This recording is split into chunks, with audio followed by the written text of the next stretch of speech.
साल 1988। अमृतसर का स्वर्ण मंदिर एक बार फिर टेंशन में था।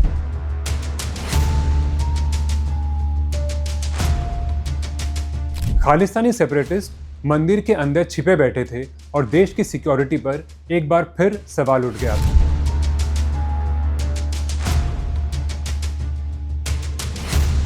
सरकार किसी भी कीमत पर 1984 के ऑपरेशन ब्लू स्टार को दोहराना नहीं चाहती थी, जिसमें बहुत जाने गई थी।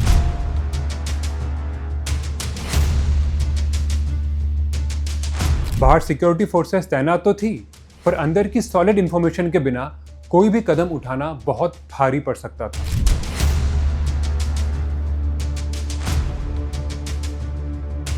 तभी एक कहानी सुनाई जाती है कि कैसे एक सिंपल सा दिखने वाला रिक्शा पुलर अपनी पुरानी साइकिल रिक्शा लेकर स्वर्ण मंदिर के सबसे डेंजरस एरिया में घुस जाता है।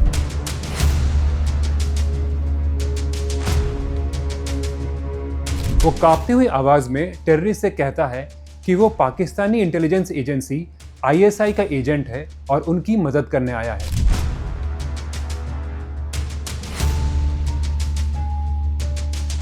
बाहरी दुनिया से कटे हुए टेररिस्ट उसकी बात मान लेते हैं। अगले 2 दिनों तक वो रिक्शा पुलर उनके साथ रहता है, उनके प्लान्स, हथियारों और ठिकानों की हर एक इंफॉर्मेशन इकट्ठा करता है।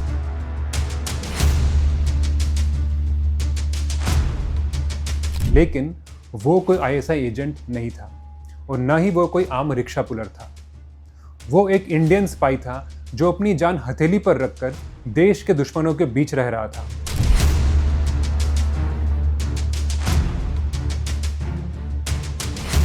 वो उत्तराखंड की पहाड़ियों से आया एक लड़का था जो आगे चलकर इंडिया का सबसे बड़ा स्पाई और नेशनल सिक्योरिटी का सबसे बड़ा स्ट्रेटेजिस्ट बनने वाला था।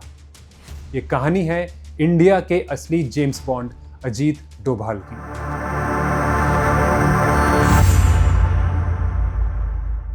देवभूमि उत्तराखंड। यहाँ की हवा में सिर्फ स्पिरिचुअलिटी ही नहीं बल्कि बहादुरी और देश सेवा का जज्बा भी है। इन्हीं वादियों में 20 जनवरी 1945 को पौड़ी गढ़वाल के एक छोटे से गांव में अजीत कुमार डोभाल का जन्म हुआ। उनके पिता गुणानंद डोभाल इंडियन आर्मी में एक ऑफिसर थे। घर का माहौल ही ऐसा था जहां डिसिप्लिन और देश के लिए ड्यूटी की फीलिंग बचपन से ही खून में बस जाती है। एक फौजी का बेटा होने के नाते अजीत ने बचपन से ही वो कहानियां सुनी थी जहां देश का सम्मान अपनी जान से भी ज्यादा बड़ा होता है। उन्होंने अपने पिता को यूनिफॉर्म में देखा, उस यूनिफॉर्म का गर्व फील किया और शायद तभी ये तय कर लिया कि उनकी लाइफ भी देश के नाम होगी। उनकी शुरुआती पढ़ाई अजमेर के राष्ट्रीय इंडियन मिलिट्री कॉलेज में हुई, जो वॉरियर्स को तैयार करने के लिए जानी जाती है। ये कोई नॉर्मल स्कूल नहीं था। यहाँ किताबी ज्ञान के साथ साथ स्टूडेंट्स को फिजिकली और मेंटली फॉलोआउट बनाया जाता था। सुबह की दौड़, हार्ड ट्रेनिंग और हर पल डिसिप्लिन, यही इस स्कूल का रूटीन था। यहीं पर अजीत डोभाल ने मुश्किल हालात में शांत रहकर फैसला लेने की आर्ट सीखी। इसी ट्रेनिंग ने फ्यूचर के उस स्पाई की नींव रखी जिसे आगे चलकर अकेले ही बड़े बड़े मिशंस करने थे। मिलिट्री स्कूल ने उन्हें लक्ष्य तो दिया, लेकिन ज्ञान की उनकी प्यास अभी बुझी नहीं थी। उन्होंने आगरा यूनिवर्सिटी से 1967 में इकोनॉमिक्स में मास्टर्स की डिग्री हासिल की। इकोनॉमिक्स, जो मैनेजमेंट और स्ट्रैटेजी का साइंस है, इसने उनकी सोचने समझने की पावर को और भी शार्प कर दिया। उस समय के ज़्यादातर युवाओं की तरह उनके सामने भी एक सेफ करियर का ऑप्शन था। वो प्रोफेसर या इकोनॉमिस्ट बन सकते थे, लेकिन डोभाल के मन में तो कुछ और ही चल रहा था। देश सेवा की जो आग बचपन में जली थी, वो अब और भी भड़क चुकी थी। उन्होंने देश की सबसे मुश्किल परीक्षाओं में से एक इंडियन पुलिस सर्विस आईपीएस को अपना टारगेट बनाया। ये यूनिफॉर्म पहनने का एक तरीका था, लेकिन इस बार चैलेंज बॉर्डर पर नहीं बल्कि देश के अंदर था। दिन रात की कड़ी मेहनत के बाद वो अपनी मंजिल तक पहुंच ही गए। साल 1968 अजीत डोभाल ने केरला कैडरे के आईपीएस ऑफिसर के तौर पर अपना करियर शुरू किया। पहाड़ों का ये लड़का अब साउथ इंडिया के एक पॉलिटिकली सेंसिटिव स्टेट में अपनी सर्विस देने के लिए तैयार था। कोट्टयम में अपनी ट्रेनिंग के बाद उन्हें थलेसरी में assistant superintendent of police ASP के तौर पर तैनात किया गया। ये 1971 का समय था और थलेसरी दंगों की आग में जल रहा था। एक यंग आईपीएस ऑफिसर के लिए ये किसी फायर टेस्ट से कम नहीं था, पर यहीं पर दुनिया ने पहली बार अजीत डोभाल की एक्स्ट्राऑर्डिनरी काबिलियत की एक झलक देखी। उन्होंने सिर्फ लाठी या बंदूक का सहारा नहीं लिया, बल्कि अपने दिमाग और बातचीत की आर्ट का इस्तेमाल किया। वो खुद दंगा प्रभावित इलाकों में गए, दोनों कम्युनिटीज के लीडर्स से बात की और रूमर्स को फैलने से रोका। उनके हिम्मत भरे और फेयर तरीकों ने न केवल दंगों को शांत किया बल्कि उन्हें लोकल लोगों के बीच हीरो बना दिया। उनके इस सक्सेस ने दिल्ली में बैठे बड़े ऑफिसर्स का ध्यान अपनी ओर खींचा। उन्हें रियलाइज हुआ कि ये नौजवान सिर्फ एक पुलिस वाला नहीं है बल्कि इसके अंदर एक बेहतरीन इंटेलिजेंस ऑपरेटिव छिपा है।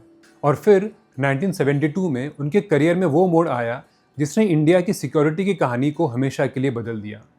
अजीत डोभाल को इंडिया की internal intelligence agency intelligence bureau IB की ऑपरेशनल विंग में शामिल होने के लिए चुना गया।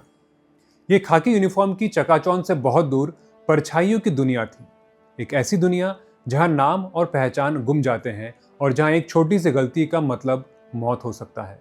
अब वो एक पुलिस ऑफिसर नहीं बल्कि एक अंडरकवर एजेंट थे।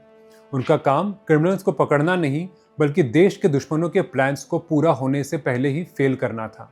यहीं से उत्तराखंड के उस लड़के की वो यात्रा शुरू हुई जिसे दुनिया बाद में इंडिया का जेम्स बॉन्ड कहने वाली थी। इंटेलिजेंस ब्यूरो में शामिल होना सिर्फ जॉब बदलना नहीं था, ये एक नई आइडेंटिटी को अपनाना था। डोभाल ने अपने अगले कुछ साल नॉर्थ ईस्ट इंडिया के अशांत इलाकों में बिताए जहां उन्होंने सेपरेटिस्ट मूवमेंट की नब्ज को समझा। फिर आया उनकी जिंदगी का सबसे डेंजरस चैप्टर, पाकिस्तान मिशन। 1980 का दशक, जब पाकिस्तान चुपचाप अपने न्यूक्लियर प्रोग्राम को आगे बढ़ा रहा था। इंडिया के लिए ये जानना बेहद ज़रूरी था कि बॉर्डर पार क्या पक रहा है। इस मिशन के लिए आईबी को अपने सबसे काबिल एजेंट की ज़रूरत थी और वो थे अजीत डोभाल। अगले 7 साल तक डोभाल इस्लामाबाद में इंडियन हाई कमीशन में तैनात रहे, लेकिन उनका असली काम कुछ और ही था। कहा जाता है कि उन्होंने अपनी आइडेंटिटी पूरी तरह से बदल दी थी। वो एक ऐसे मिशन पर थे जहां हर कदम पर मौत का साया था। एक फेमस किस्सा है कि कैसे उन्होंने लाहौर की एक मज़ार पर शक होने पर अपनी जान बचाई। जब एक व्यक्ति ने उनके छिदे हुए कान को देखकर कहा कि तुम हिंदू हो, तो डोभाल ने तुरंत जवाब दिया, मैं पैदा तो हिंदू हुआ था पर अब मैं मुसलमान हूँ। जब उस आदमी ने पूछा कि प्लास्टिक सर्जरी क्यों नहीं कराई, तो डोभाल ने कहा, क्या इस्लाम से वापस जाने का कोई रास्ता है? कहते हैं कि यह सुनकर वो आदमी हैरान रह गया और उसने डोभाल को सेफली बाहर निकाल दिया। ऐसी कहानियां भले ही ये पूरी तरह कंफर्म ना हो पर उनकी हाजिर जवाबी और हिम्मत को दिखाती है। पाकिस्तान में रहते हुए उन्होंने सिर्फ इंटेलिजेंस इंफॉर्मेशन ही नहीं जुटाई बल्कि फ्यूचर के लिए कॉन्टेक्स्ट भी बनाए। लेकिन इन 7 सालों ने उन्हें आग पर चलना सिखा दिया। वो ऐसी इन्फॉर्मेशन लेकर लौटे जिसने इंडिया की सिक्योरिटी पॉलिसी को दशकों तक अफेक्ट किया। अगर आपको अजीत डोभाल की अनसुनी कहानी पसंद आ रही है तो इस वीडियो को लाइक करना न भूलें और हमें कमेंट्स में बताएं कि आपको उनका कौन सा मिशन सबसे ज़्यादा इंस्पायरिंग लगा। और हाँ, ऐसी ही रोमांचक कहानियों के लिए हमारे चैनल को सब्सक्राइब ज़रूर करें। अब वापस चलते हैं डोभाल के एक और इनक्रेडिबल मिशन पर। पाकिस्तान से लौटने के बाद उन्हें मिजोरम भेजा गया, जो मिजो नेशनल फ्रंट MNF की हिंसा से परेशान था। इसका लीडर लालडेंगा एक अलग देश की मांग कर रहा था। सरकार शांति चाहती थी लेकिन लालडेंगा बातचीत के लिए तैयार नहीं था। डोभाल को यह प्रॉब्लम सुलझाने का काम मिला। उन्होंने एक बार फिर बंदूक के बजाय दिमाग का इस्तेमाल किया। उन्होंने लालडेंगा के ऑर्गेनाइजेशन के अंदर सेंध लगानी शुरू की। सीक्रेट ऑपरेशंस के जरिए उन्होंने लालडेंगा के 7 सबसे भरोसेमंद कमांडर में से 6 को अपनी तरफ कर लिया। जब लालडेंगा को पता चला कि उसके अपने ही लोग उसे छोड़ चुके हैं तो वो बिल्कुल अकेला पड़ गया। अब उसके पास भारत सरकार से पीस डील करने के अलावा कोई चारा नहीं था। 1986 में हिस्टोरिक मिजोरम पीस एकॉर्ड हुआ और दशकों से चल रही हिंसा बिना एक भी गोली चलाए खत्म हो गई। 90 का दशक आते आते कश्मीर आतंकवाद की आग में झुलस रहा था। 1990 में डोभाल को कश्मीर भेजा गया। यहाँ उन्होंने कांटे से कांटा निकालने की एक बहुत ही बोल्ड स्ट्रैटेजी अपनाई। उन्होंने हार्डकोर टेररिस्ट से कांटेक्ट किया और उन्हें आतंकवाद छोड़कर देश के लिए काम करने पर राजी किया। उन्होंने कुक्का पारे जैसे उग्रवादियों को मेन स्ट्रीम में शामिल किया और उन्हीं को एंटी टेररिस्ट ऑपरेशंस का हिस्सा बना दिया। उनकी स्ट्रैटेजी ने टेररिस्ट ऑर्गेनाइजेशंस की कमर तोड़ दी और 1996 में जम्मू एंड कश्मीर में सक्सेसफुली इलेक्शंस कराने का माहौल बनाया। डोभाल के करियर में कई ऐसे मौके आए जब उन्होंने देश को बड़े संकटों से निकाला। कहा जाता है कि 1971 से 1999 के बीच इंडियन एयरलाइंस के प्लेन हाईजैक्स को सुलझाने में उनका अहम रोल था। लेकिन एक घटना ऐसी थी जिसने पूरे देश की सांसें रोक दी थी। IC-814 Kandahar hijack. 24 दिसंबर 1999। काठमांडू से दिल्ली आ रहे इंडियन एयरलाइंस के प्लेन IC-814 को हाईजैक कर लिया गया। हाईजैकर्स प्लेन को अफगानिस्तान के कांधार ले गए, जहां तालिबान का राज था। भारत के लिए ये एक भयानक स्थिति थी। नागरिक एक दुश्मन धरती पर हॉस्टेज थे।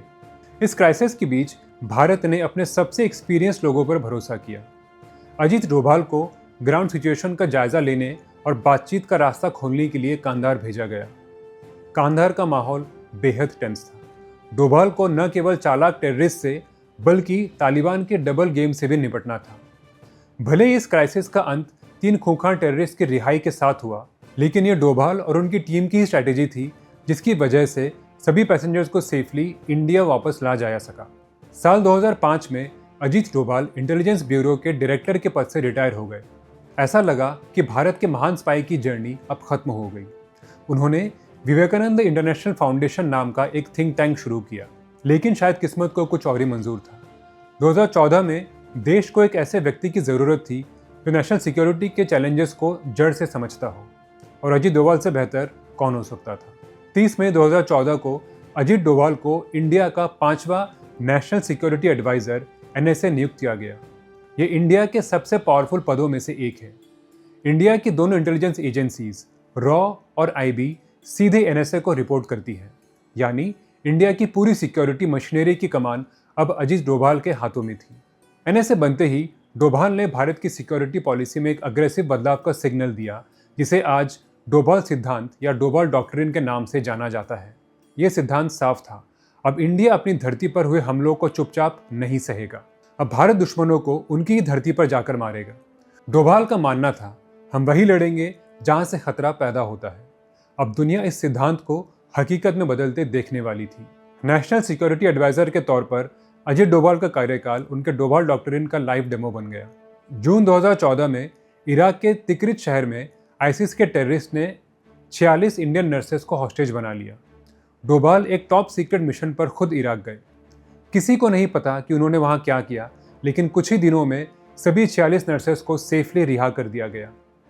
इसके बाद जब मणिपुर में उग्रवादियों ने इंडियन आर्मी पर हमला किया, तो डोभाल ने एक ऐसा कदम उठाया जो पहले कभी नहीं हुआ था। भारतीय सेना ने म्यांमार की बॉर्डर पर घुसकर उग्रवादी कैंप्स को तबाह कर दिया। मैसेज साफ था, इंडिया के दुश्मनों के लिए अब कोई सेफ ठिकाना नहीं है। लेकिन डोभाल डॉक्ट्रिन का सबसे बड़ा डेमोन्स्ट्रेशन 2016 में हुआ, जब पाकिस्तानी टेररिस्ट ने उरी में इंडियन आर्मी के बेस पर हमला किया तो पूरे देश में गुस्सा था। इस बार भारत चुप नहीं रहा।